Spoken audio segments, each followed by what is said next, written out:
ዛሬ በዚህ ቪዲዮ የምናወራው በዩቲዩብ ስንት ብር ማግኘት ይቻላል የሚለውንና እንዲሁም ዩቲዩብ ላይ የምታገኙትን ገቢ ስለሚወስነው ስለ አርፒኤም ምንነትና እንዴት እንደሚሰራ እናወራለን። ከዚህም ባሻገር በጣም ለብዙዎቻችሁ ጠቃሚ በሆነ መልኩ ዩቲዩብ ላይ ከፍተኛ ገቢ ሊያስገቡ የሚችሉ የቪዲዮ አይዲያዎችን እናያለን። ከ20 በላይ የቪዲዮ አይዲያዎች በተለይ ብዙ ሰዎች እኔን የሚጠይቁኝ ፐርሰናሊ ኢንቦክስ ያደርጉልኛል። ቢሮዬም ሲመጡ የሚጠይቁኝ ጥያቄ ምንድነው ዩቲዩብ መስራት እንፈልጋለን ግን ምን አይነት አይዲያ ብሰራ እኔ አይዲያ ይመጣልኝ የሚላሉ። ስለዚህ ዛሬ የምናያቸው ከ20 በላይ የሆኑ አይዲያዎች በገቢም ደረጃ እንዲሁም ደግሞ በአይዲያም ደረጃ በጣም ከፍ ያሉና ቆንጆ የቪዲዮ አይዲያዎችን እናወራለን። ስለዚህ ይህን ቪዲዮ እስከ መጨረሻው ብታዩ ምናልባት አንዱ የቪዲዮ አይዲያ ከእናንተ ጋር ሄዶ ምናልባት ሰክሰስፉል ልትሆኑበት የምትችሉበት አንዱ የእናንተ የቪዲዮ ዘውግ ሊሆን ይችላል ማለት ነው። ስለዚህ እንግዲህ ይህንን ቪዲዮ ከመጀመራችሁ በፊት ሁላችሁም ይህንን ቻናል ሰብስክራይብ በማድረግ የደወል ምልክቷን ተጫኑ። ምክንያቱም በቅርቡ በዚህ በሁለተኛው ቻናሌ 1 ሚሊዮን መግባታችን አይቀርም። 1 ሚሊዮን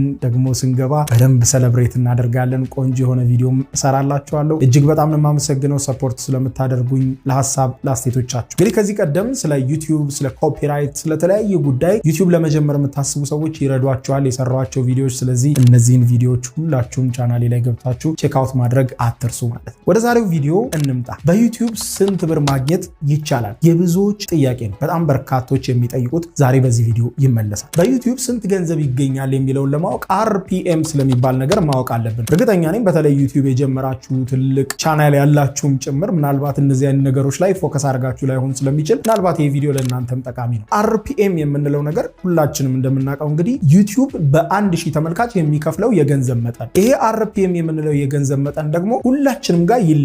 ለምን ይለያያል የሚለውን ስናይ ደግሞ እንደ ቪዲዮአችን አይዲያ ይለያያል እንበልና ለምሳሌ በዩቲዩብ ላይ በጣም ዝቅተኛ የተባለ ክፍያ የሚያገኙት የፕራንክ የቀልድ ቪዲዮዎች ናቸው። ምክንያቱም በኋላ በምሳሌ አያይዤ በደንብ የሚያገኙትን ረቨኑ ምን ያክል እንደሆነ ነገራችኋለሁ። አርፒኤም የሚለውን ነገር ስናወራ ዩቲዩብ ለ1000 ቪው ወይም ለ1000 ተመልካች የሚከፍለው የገንዘብ መጠን ነው። ይሄ እንግዲህ ብዙዎቹ ጋር ይለያያል፣ ሁሉም ጋር ይለያያል።